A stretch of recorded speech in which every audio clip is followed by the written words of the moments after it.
I never had a chance to play Shadowbreak. With the initial launch in late 2017 and the lifespan of the game being only a year before the game was shut down, I would have only had a small window of opportunity to play it. My mobile gaming time during that period was spent on Hero Collection games, such as Marvel Future Fight. Oddly, I had chosen to try out another Clash Royale style game similar to Shadowbreak called Star Wars Force Arena, and I'm not even a Star Wars fan. Somehow, Shadowbreak completely passed me by, and I would have loved to have had a chance to play it. Alas, I'm relegated to watching the sparse few YouTube videos of gameplay that exist. I say all this to preface this entire video keeping one thing in mind. I could be completely wrong about something, maybe there are some gameplay features I was unaware of, some aspect of the game that was never captured for posterity in a YouTube video, but based on my research, I think everything in this video is accurate. And if you as a viewer think that I have missed anything or I've gotten something incorrect, I urge you to let me know so I can make appropriate changes or update videos in the future. With Shadowbreak being under the Tom Clancy brand, you'd expect there to be some notion of deep international or political intrigue and the military-industrial complex. Even from a mobile game, you'd expect there to be some, plot. Except that didn't seem to be present. Certainly the marketing materials for the game spoke to some vague Shadow Nations concept, but from what I could tell and what from gameplay videos show, this was a very shallow facade placed over the game as a general theme to blend the Clash Royale with something akin to Silent Scope, and the game was a wholly PvP experience, so no real plotline. And that's fine, that can be expected after one of Ubisoft's larger titles, Rainbow Six Siege, was essentially the branding with little to no plot beyond the settings and characters. But Shadowbreak was also being touted as a new Tom Clancy IP. Even for mobile, I would have expected there to be a plot, and interesting locations, and characters with some defining features. When the game shut down in late 2018, it fell into utter obscurity. But servers going offline didn't just mean the game wasn't playable, it meant that every time a user uninstalled the game, the components that made up the game, the art, the models, the music, everything was one step closer to no longer existing. This is one of the very real problems facing the gaming industry. The very idea that a game could just blink out of existence like some poor soul after Thanos' snap. PT, the playable teaser for Silent Hills, was not just advertising vaporware. It was itself a piece of gaming history that ran the risk of disappearing forever. This problem has given a lot of vigor to a subset of the gaming community focused on game preservation. And I very much consider myself to be a part of that now. Shadowbreak is not my first foray into preserving a game from extinction, but it has been one of the more frustrating for many of the reasons that I've just detailed. At least with my other attempt in preservation, I was able to make a game playable again, but in this case, I was too late, and a few years too late. Barring Ubisoft making some decisions to revive this game, I doubt we will ever see a playable version again, and I find that pretty sad. The only publicly accessible artifacts of this game are some .apk files that can be downloaded from various app stores. If you don't know, games like this have an initial install and very often download more game assets from the servers when you launch it. The initial install often carries basic game files. Sometimes it's enough to be initially playable without a heavy post-install download. Thankfully, to an extent, Shadowbreak's APK carried a decent chunk of game files. So I decided that if we couldn't have a playable game, at the very least I could try to uncover what details of the game might be hidden away in available game files. And in this process, I also got very lucky, as at some point in the past, someone had provided some cached files along with the base install from the closed beta period. This meant more artifacts than I could have expected, but of course the cache was not complete. So many game assets are still missing, but I'll gladly take what I can get. Now, what was in these available game files? Well, a surprising amount actually. Many of the arena assets were either complete or very nearly complete, with only one that I'm aware of being completely missing. There's also flavor text that when compiled together makes a much richer narrative, deeper characterization of units in the game, and hooks into the Tom Clancy universe itself that, to my knowledge, never actually made it into the game from a player's perspective. I was even able to uncover assets and planned game features that were likely canned due to the game being shut down. I was able to find the lost potential that this game had.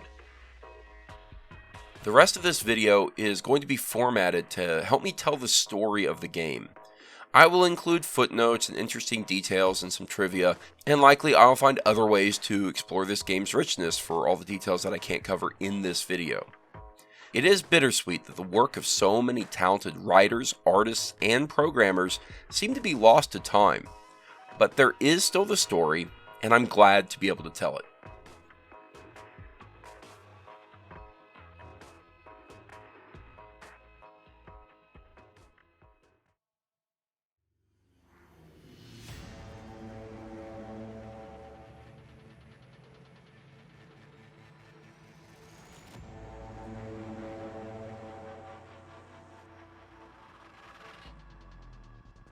In the wake of a series of attacks across the globe that gave rise to a rapidly growing international threat known as Shadow Nations, Shadowbreak was formed by an emergency international effort spearheaded by the World Trade Organization. In one night, the socio-political and economic landscape of the world was forever changed with the rise of Shadow Nations. Shadow Nations are non-recognized de facto governments within territories of sovereign nations. The rise of Shadow Nations can be traced back to a single terrorist attack on the G7 summit. The G7 is the Group of Seven, an intergovernmental political forum consisting of Canada, France, Germany, Italy, Japan, the United Kingdom, and the United States. There was a bombing during a protest rally held outside the G7. Amidst the chaos, terrorist forces stormed the G7 and held the world leaders hostage. This was later known as the Rising Tide attacks. With the world's governments distracted by the Rising Tide attacks, multiple coordinated assaults were carried out by various opportunist factions. Several separatist, insurgent, and extremist factions laid claim to the Rising Tide attacks, but ultimately no one party was ever identified as the perpetrator. The media coined the term Shadow Nations to describe the areas currently crippled by the criminal organizations and other opportunist factions following the Rising Tide attacks.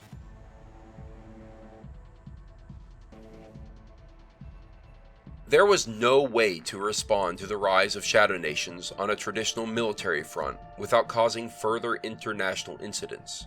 Shadowbreak is the code name for a Black Ops unit comprised of elite soldiers and specialists from around the world, with a mission to dismantle new Shadow Nations. Strangely, Shadowbreak was founded by the Subcommittee of Acquisitions within the World Trade Organization, under the guise of a border-free protocol. This is an article that each country ratifies when becoming a member of the WTO, whereby each country agrees to open its borders to a military unit that is not affiliated with any single country.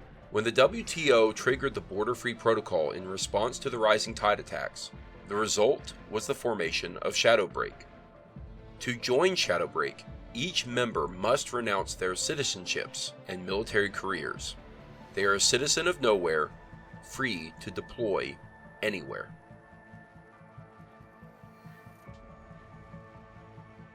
Fort Storm, Shadowbreak's North Sea base of operations. It is located on the Isle of Virki, near an archipelago known as the Shetlands, 100 miles off the north coast of Scotland. Fort Storm was originally a military installation and a watchtower built to monitor merchant vessels traveling from northernmost Europe during World War II. Due to the secretive nature of Fort Storm's origin, both the island and installation are not located on public maps or records. All Shadowbreak recruits are sent to Fort Storm for training before being assigned to a squad and sent out into the field. Fort Storm has its own private airfield. Shadowbreak Air Support is comprised of former pilots from the RAF, USAF, and Hawks. Pilots for Shadowbreak Air Support man a fleet of FA-18F Super Hornets and Boeing CH-47 Chinook helicopters.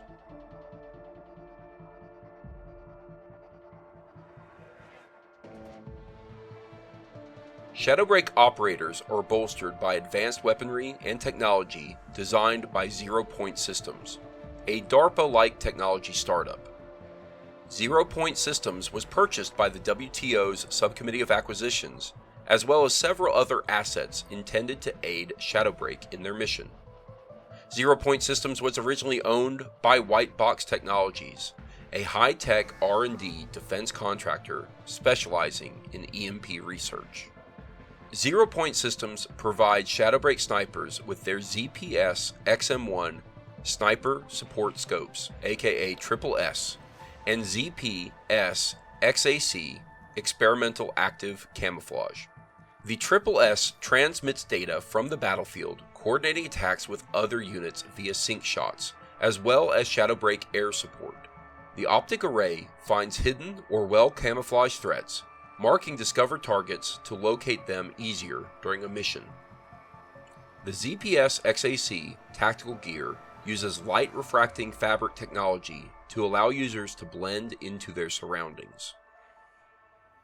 Data sent from the SSS coordinates with Shadowbreak air support to deploy a linear strike of AGM-65 Maverick tactical missiles that run along the sightline, saturating part of the battlefield in a devastating cluster of explosives and damaging any units within that lane. Precision rocket strikes are also available to target opposing sniper vantage points, giving them nowhere to hide. Former Hawks fighter pilots flying FA-18F Super Hornets deploy a payload of a single AGM-114 Hellfire air-to-surface seeker missile. Powerful and deadly accurate, these Hellfire missiles can deal a devastating blow to a single enemy base. They can also deploy a payload of 3 AGM-114 Hellfire air-to-surface seeker missiles. These are less powerful than a single missile strike, as ordnance is split across multiple targets, but this strike still offers a significant tactical advantage.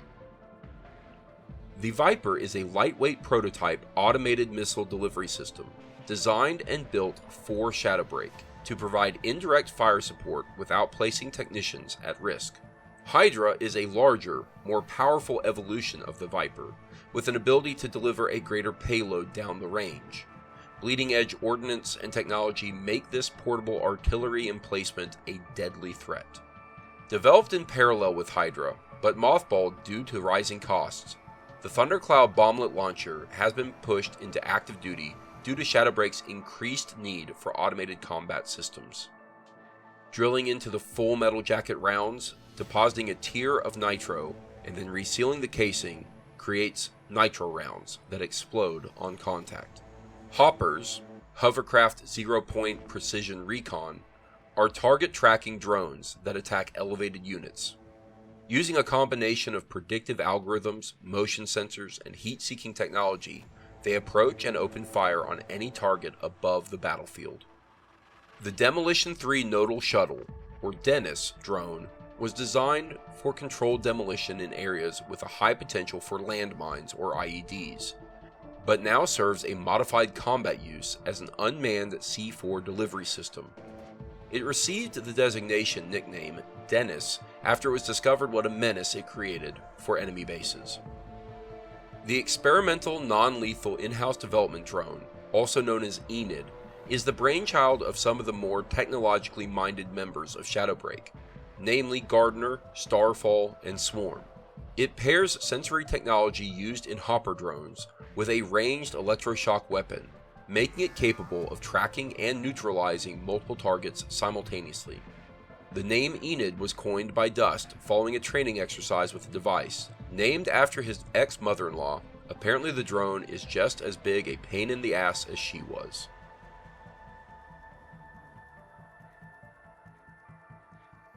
Elite soldiers and specialists, internationally handpicked, trained in unconventional warfare to provide deadly force and pinpoint accuracy, and stand fast against Shadow Nations. They are given the best hardware, the best training, and are made a team. Outsmart, outmaneuver, outlive. Agent Beckett is the handler for the Shadowbreak operators. Little is known about her background, but she is intimately familiar with 0 Point tech and although it is unconfirmed, she is likely a skilled sniper. This makes her uniquely qualified to onboard and train new Shadowbreak operatives. Lieutenant Colonel Brimble is a military lifer. He has given up his position training the Specialist Reconnaissance Regiment of the British Army to go back into active duty. The first unit to enter the battlefield, Brimble moves quickly to take down key targets. Headstrong and focused, Ada is a powerhouse on the battlefield. The first female IDF cadet to qualify for the Midron Mushla, a Spec Ops unit specializing in penetrating buildings. Ada's weapon of choice is a grenade launcher, which she uses to deal massive damage to enemy bases. A natural protector on the battlefield, Tarak Verma, is an ex-member of India's Para-SF Counterinsurgents Battalion. He wields a G-52 tactical shield, which he uses to draw fire from enemy units so that allies can advance without taking fire. Dylan Tyler is an adrenaline junkie. Always first in line for dangerous missions, he's the man to go to when things go south. A gifted welder from Australia's Special Operations Engineer Regiment, Taylor's specialty is reinforcing fortifications. Vanessa Pierce comes from the Marine Raider Regiment of the United States Marine Forces Special Operations Command. She is the soldier you want watching your back in the heat of battle. Intelligent and extremely focused, her watchful eye covers the battlefield from high vantages, taking out the enemy with precision and protecting allied units. A former Olympic weightlifting champion and ex-Spetsnaz, the Russian Special Ops, Timur Kuznetsov uses his intimidating strength and intelligence to exert dominance over his enemies. Armed with a customized handheld GSHG 7.62 minigun, Timur methodically plows through the battlefield to eliminate enemy forces. A respected member of Spain's elite 19th Special Operations Group, Armando Puga is known for his fiery temper. Once his fuse has been lit, Armando's outbursts can be just as explosive as the rounds he pumps into the enemy units on the battlefield with his shotgun. The Boy Scout of his unit, Rafael Guerra, has always strived to do good. Trained as a member of Brazil's Special Operations Command, Rafael's exceptional skill in combat, paired with his strong moral compass, lead him into battle to hound and weaken enemy units. A gifted electrician and explosives expert from Norway's FSK, Gunnar Ruud likes to tinker with gadgets. He puts these tinkering talents to good use on the battlefield by adding extra firepower to the mines that he strategically places to defend allied bases from advancing enemy units. Young and enthusiastic, Bo Liu has yet to be worn down by the rigor of war. An ex-operator for China's Snow Leopards, Bo is an expert in an array of firearms. Deadly accurate with an RPG, Bo lays waste to enemy bases and surrounding troops on the battlefield. An ex-member of the French Special Operations Command, Chloe was in charge of coordinating missions for SF units. There's not a single soldier that wouldn't trust her with their life, and on the battlefield, Chloe facilitates communication and coordinates attacks. Technologically gifted, Haroon is a field engineer for Pakistan's SSW until he accidentally crashed a drone into civilian territory. Guilt-ridden, he left the military. Now, atoning for his past mistakes, he enhances Shadowbreak's automated systems, aiding his allies against enemy forces. Hideo Matsuzaka was a former high school baseball star, pegged as one of the next great Japanese imports to the US major leagues. However, following a tragic car accident, Hideo was left with extensive nerve damage in his pitching arm, forcing him to give up on his big league dreams. Highly motivated, ambitious, and physically fit despite the nerve damage, Hideo joined the military, quickly becoming a member of Toku Shusaku Sengen's 4th Platoon. Now equipped with a 0-point exo brace, Hideo's pitching arm is back to full form, and he takes to the battlefield to wipe out groups of enemies with deadly M67 fragmentation grenades. Carlos' story is a tale of redemption. From Mexican Cesario to deep-cover CIA operative, a deadly assassin, Carlos operates from the shadows. His weapon of choice is a custom reverse-draw crossbow, which he uses with deadly accuracy to strike down enemy units. Junior Kotze is fearless to a fault, sometimes recklessly so, but as a former Reke trained to carry out protracted covert operations in dangerous territory, this attitude tends to work in his favor. Abandoned as a child, Junior bounced around orphanages until he was old enough to enlist in the military, where he found his true family. As a member of Shadowbreak, Junior takes to the battlefield as an expert commando, deep behind enemy lines, bringing death and destruction to enemy units and bases by any means necessary. Esmeralda Cardina has seen many things in her lifetime, often through the crosshairs of a rifle. She has witnessed untold atrocities, beheld the kindness and generosity of strangers, and seen the rise and fall of brutal dictatorships. Consequently, she has lived out her years in retirement in relative solitude, working as a small game hunter in the Patagonia region of Argentina, where the biggest threat to her peace has been fighting off poachers. Now, with the rise of shadow nations, oppression has crept back into the country once more. Under the codename Condora, after the national bird of Argentina, Esmeralda picks up her rifle and joins Shadowbreak to fight back, bringing her unique hunting skills to the battlefield in what will likely be her last mission. June Stitcher Marlowe has spent her entire life running towards danger, from humanitarian aid worker to specialist combat medic for the JTF-2. June has never wavered in her desire to save others, even at the expense of her own safety. Following the events of the Rising Tide attacks and witnessing the oppression caused by Shadow Nations, June has joined Shadowbreak to continue to help those in need. She takes to the battlefield committed to heal, not hurt, administering an experimental extracellular matrix, ECM aerosol, to heal wounded allies. Independent, passionate, and determined, Han Soo-mi has always carved her own path. The youngest daughter of a Korean billionaire, Soo-mi shed her family name and fortune along with the expectations of her future that went with it, to pursue a life of danger, excitement, and purpose.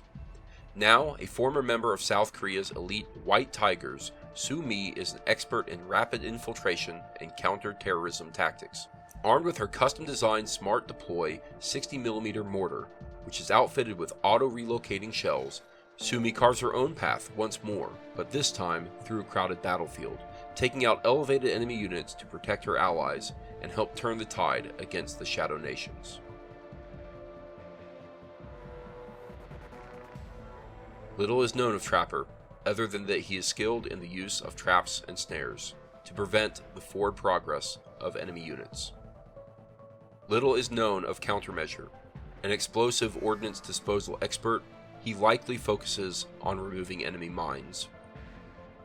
Little is known of Berserker, other than that when enraged he does not go down easily, and once close, he prefers to use an axe. Little is known of Flashbang, other than that he is a grenadier and expertly uses flashbangs to blind the enemy.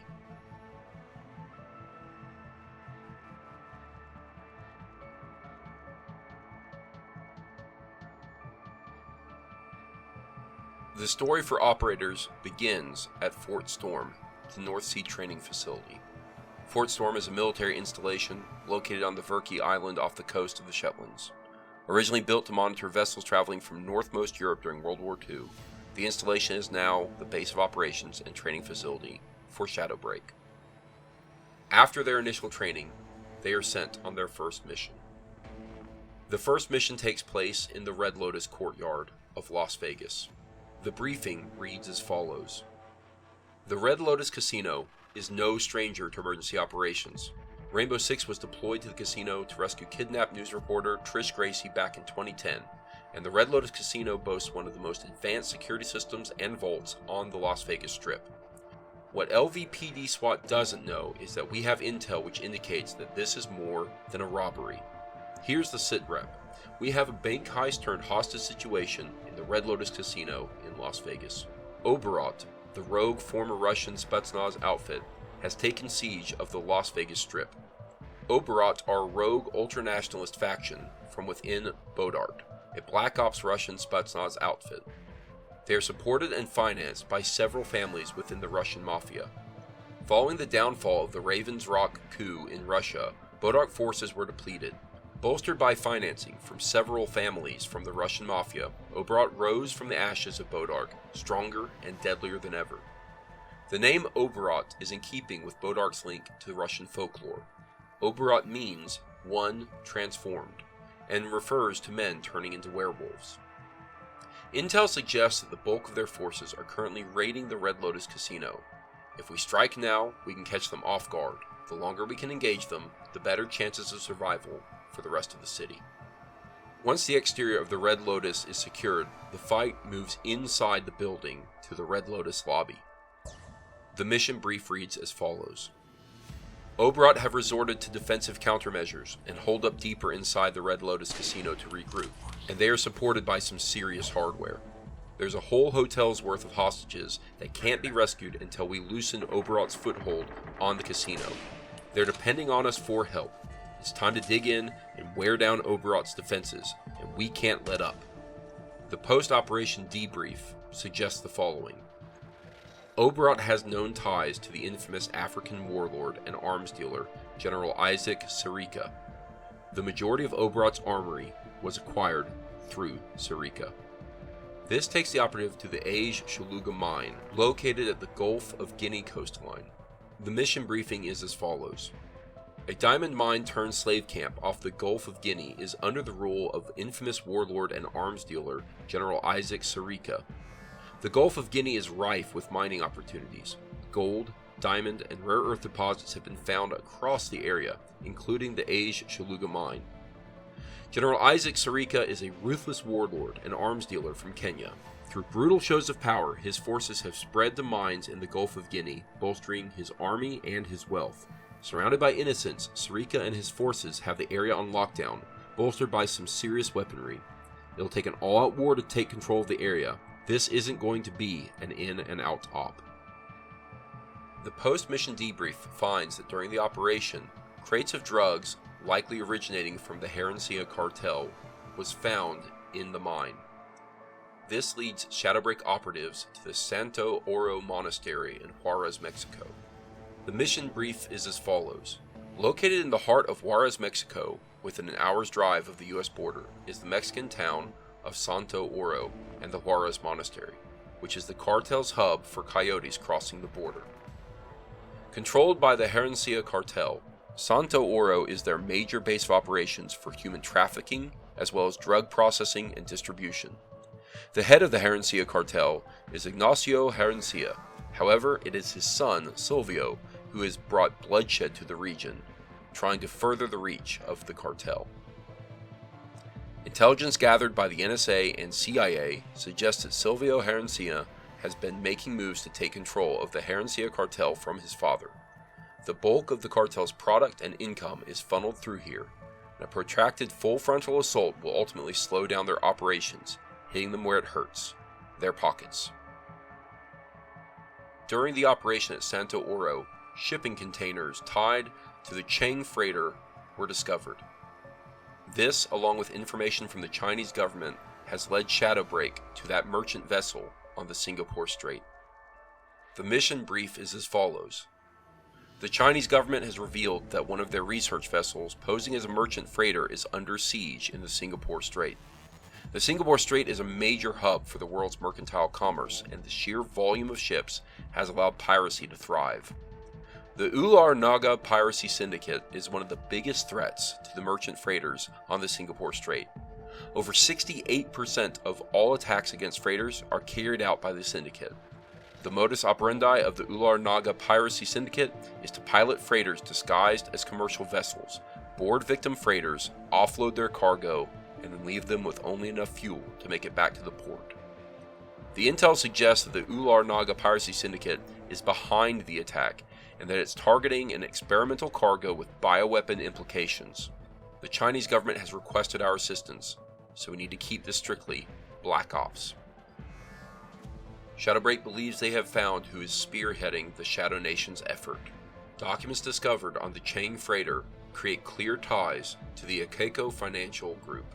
This leads them to Dubai and the Akeko Financial Headquarters.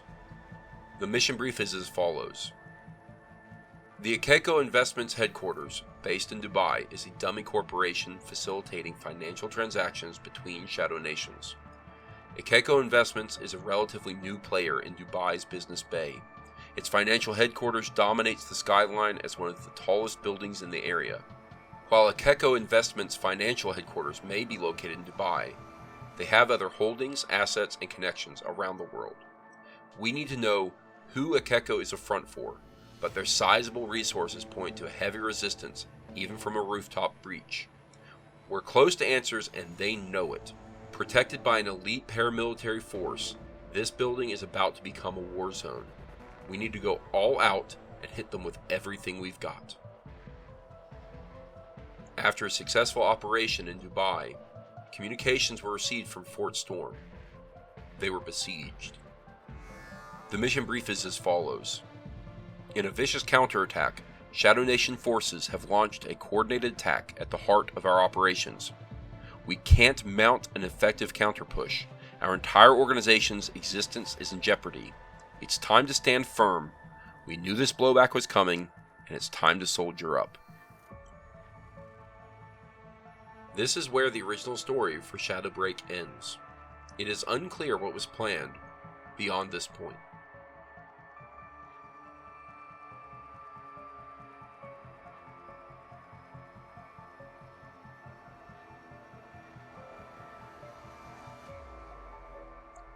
A small, plush bunny can be found in many of the locations as an Easter egg, specifically the monastery,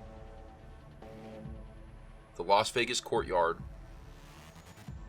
and both Fort Storm instances have this bunny. There was a time dilation tech from 0 Point Systems, which is a wristwatch. It is unclear how this is meant to work. A deployable cover system exists in the game. It is placed at every vantage point that the player would use. It is a collapsible system, but there are no animations for the deployment of this cover. It is unclear if this was meant to be an upgradable tech or just set dressing. From the player's perspective, there are two versions of Fort Storm, before and after the attack.